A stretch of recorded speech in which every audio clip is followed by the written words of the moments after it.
Uh, so the next book is called Entwined.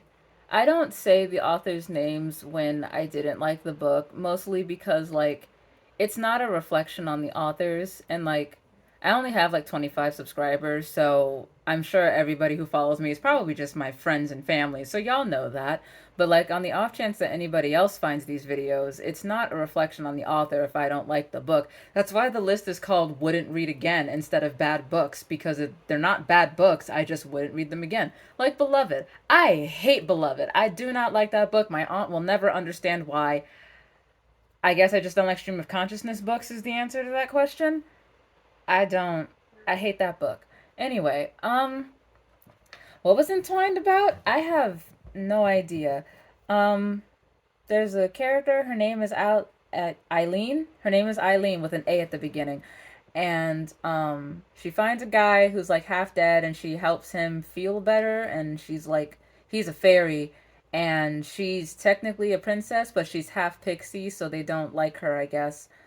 Um, Oh, I remember what this was. He like came to her house because he was running from something and she helped him and was like, "I'm going to help you get on your way," or whatever. So they to they go to like help she goes to help him get an orb back to dragons, I guess, or with dragons.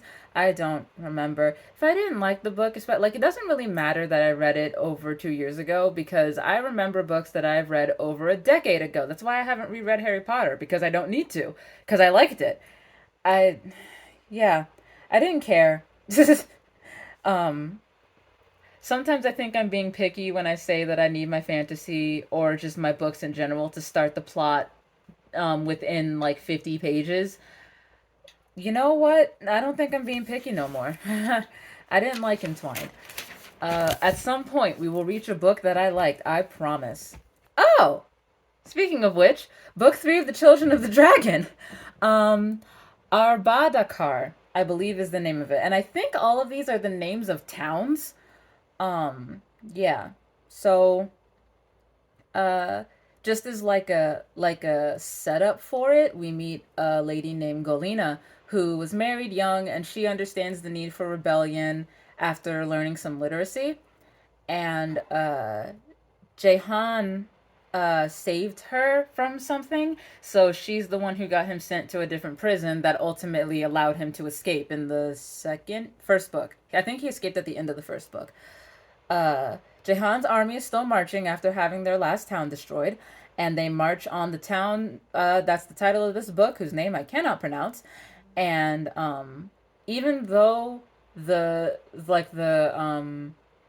citizens of the town, no, not the citizens, the military in the town, they were prepared for Jahan. The citizens were like, "Nah, bruh," and started rebelling with them. Kind of like what's going on in Ukraine right now. Did I say that out loud? Anyway, in case nobody remembers, Jehan was in prison for being like a rebel rouser or whatever, and people called him man eater because allegedly he would like eat his victims. That's neither confirmed nor denied in this book.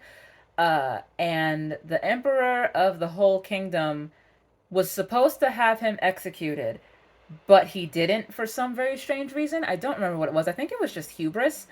And there is a prophecy that he knows about, but Jehan doesn't, that a man who he was supposed to have executed will kill him.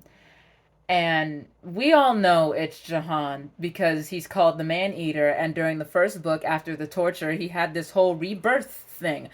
Jahan's going to kill him in the last book, and it's going to be glorious because if he doesn't kill the Emperor in the last book, he needs to go out in a blaze of glory because that will be the only explanation. Anyway, uh, yeah, so they get to the town and they are able to win it. And Golina actually meets him this time, and she admires him, and he employs her wisdom. His daughter, the one who may or may not have his grandchild son, I will not explain that. Maya is melancholic, but she's all right, but she doesn't trust Golina. I don't think it's actually explained why she doesn't trust her. She just doesn't. Um, yeah. So Jehan says that he accepts that it's the people who gave him power, and for some reason this irritates Maya. I don't I don't know. He isn't sleeping with Galena, which is great, but he wants to. So that's fun. No one else seems to like her, but it's really not explained why. Um Galena also does want to sleep with him as well, so at the end of the book they get married. Um she does make some good points as well that nobody else seems intent upon listening to, because everybody wants him to go and march on the Capitol. And Galena is like, if y'all march on the Capitol right now, you will find that city completely impenetrable in unfamiliar territory without provisions or a population who supports you. She's making some really good points. Um, so, I don't know if there's going to be some sort of kerfuffle in the fourth book, but we got 2 books left before we get to the end of this shit, and I am so ready. Almost as ready as I am for Sia to die. But we'll get there. If you know, you know what that reference is. These books are great. I like Golena. Golena? Golena. Golena. Probably Golena. She has valid points, and I really hope people learn to like her so that we don't have to spend an entire book on the fact that they killed his wife again. Because let's not forget, I'm not going to remind anybody with words, but if you want to go see the first video and figure and learn how his family, except for that one daughter, was taken away from him, you're welcome to. Also, I got a new phone, so if my eyes keep moving a lot, it's because the viewfinder on this phone is big and the black is a lot, so I can't tell where the camera lens is. Um, yeah.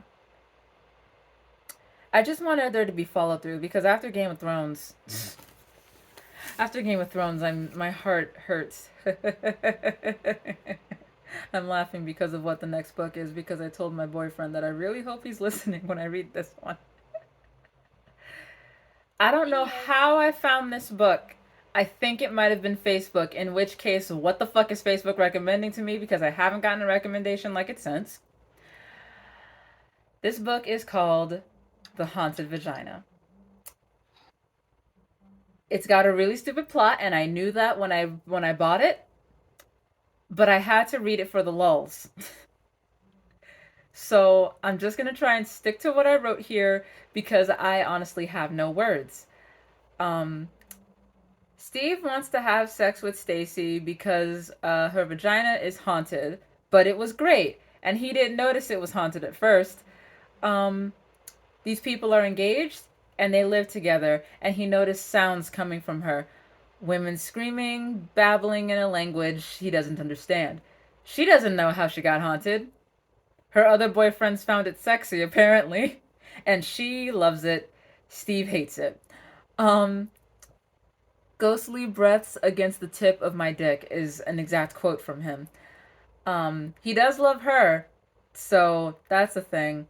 I also felt like it was significant to mention that Stacy was Asian. I don't know what type of Asian, but she is Asian. It just felt important. I don't know why. They met on a bus, and when he noticed the sounds, they weren't having sex yet. They were just sleeping in the same bed. Um, oh, I wrote it down. She's Thai and apparently was adopted by wealthy black people. She has useless degrees, fashion designer or whatever she is doing now. She is a music whatever, no college. He thought it was a waste. She said it wasn't. So now they're in love. Um, Also, randomly, a guy called him a skinhead for not giving him $1, so that helps you understand what Steve looks like. There's really not a lot of haunted vagina in this book. Um, and I think so. Um, he he describes because the book is in first person. I'm pretty sure. Steve describes uh, a part of her anatomy, the same one from the last erotica book that I mentioned. He describes it as a glowworm, and I'm gonna leave it at that. Steve should leave her, but he doesn't, and he doesn't have sex with her because of the haunted vagina, and I think I think he somehow gets sucked into the haunted vagina, so that's fun. Um, Also, while they're doing a sex position, not having sex though, a full skeleton falls out of her vagina. Do not ask me how. I don't know. Maybe it's bigger on the inside. Who knows? Um, so Sounds like yeah. something a lot of people would be into. So he goes into her vagina, and everybody in her vagina is dead. He meets somebody named Fig. Fig says Stacy forgot her, and Stacy will forget him too. Okay. Um, and he starts to become like Fig, where like his body is changing or whatever. He actually falls in love with Fig, and I think they actually do have sex. It was weird. When Stacy has sex with somebody else, Steve is aware of it. I almost call him Scott. Steve is aware of it, and she ends up getting pregnant. And I think time works differently in her vagina because now Steve is very, very old. I don't know. Um, he's depressed because she had sex with somebody else. This book was so fucking weird, dude. Um, the two of them got married, I think, Fig and Steve. That was weird. Um, also, Stacy Fig was apparently Stacy's imaginary friend. That's weird. Um, and Stacy is sad because she wants Steve back, but I guess she can't get him back. So the genre that Amazon gave me um, was bizarre fiction, and it was certainly bizarre, but that was not the first word that I would have used. The book is complete nonsense, but like good nonsense. Um, like like the episode of SpongeBob where Squidward is traveling through time and he ends up in the nothing. That's how this book felt. How does it compare to the room? I don't know. The room's not absurdist though because he takes himself completely seriously in the room. That's what makes the room in like Birdemic and the first Sharknado movie. That's what makes those movies funny is the fact that they are 100% serious. I cannot tell if this author is serious. Um, Also, I think a thing that I found annoying with this book is like where with the other ones where I didn't understand the point, I could tell that there at least was one and that there was an audience for somebody. I don't know who's supposed to read this book. I don't know who the audience for this book is. I don't know what the point was. I don't even know if there was a point. And like I really hope that the author of this book isn't one of those, oh, the interpretation is up to you, Neil Breen having assholes. So, yeah. Wow, that went on for a long time. Okay. Yeah, I guess that's it. That's a great book to end on.